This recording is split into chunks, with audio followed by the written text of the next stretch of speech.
When built incorrectly, in-house custom software becomes a cinder block, pulling and dragging your business to the bottom of a lake.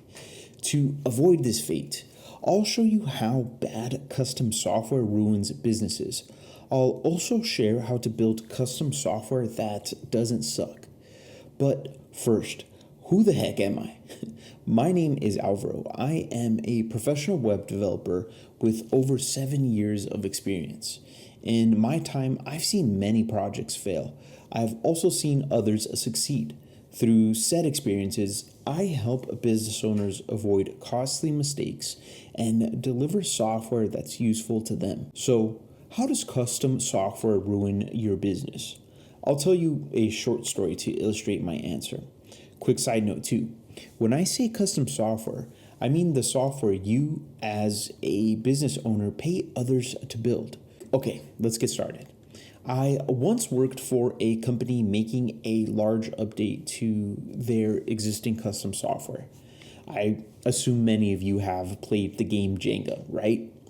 Well, their software was like a teetering Jenga tower.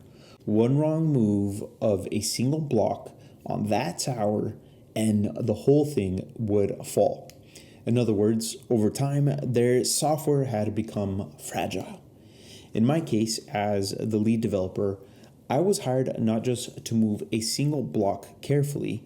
In terms of scope, the business wanted several blocks of an already wobbly tower moved at the same time. Specifically, I was redoing their front end and migrating their CMS.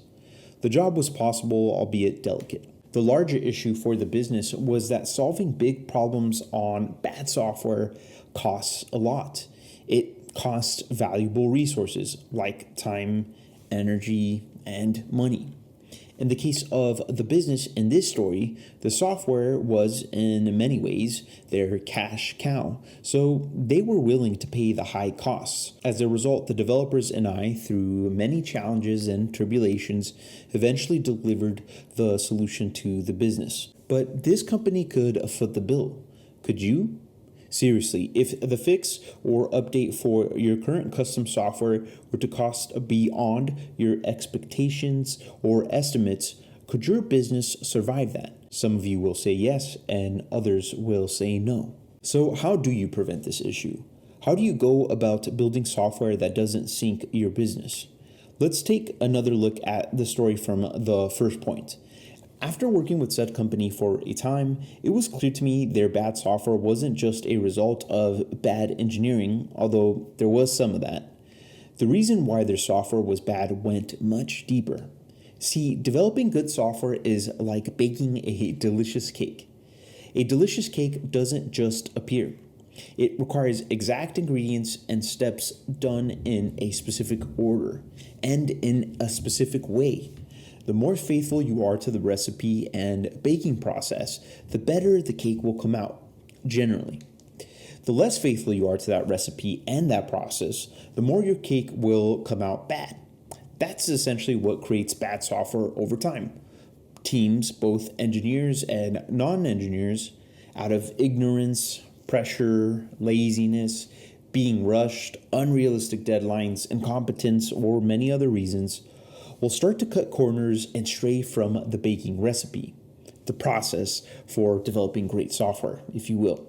See, every time a corner is cut in your development process, you or your team will likely introduce a technical problem into your software that will gradually balloon the cost of fixing it.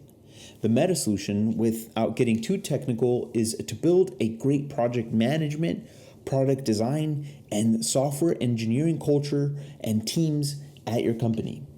This setup will help ensure your software is built according to a great baking recipe and that you have bakers, both engineers and non-engineers, who stress staying faithful to that recipe. This solution will also keep your costs down in the long run because your team is focused on doing things right, not doing things cheaply or in a rush, which may result in double or triple the work needed. Unfortunately, what I said doesn't even matter if you don't know how to handle time estimates with your development team. This video here, somewhere around my head, will solve that issue. Otherwise, if you need more hands-on immediate help, book a free 20-minute consultation with me in the description box below. Thank you so much for watching.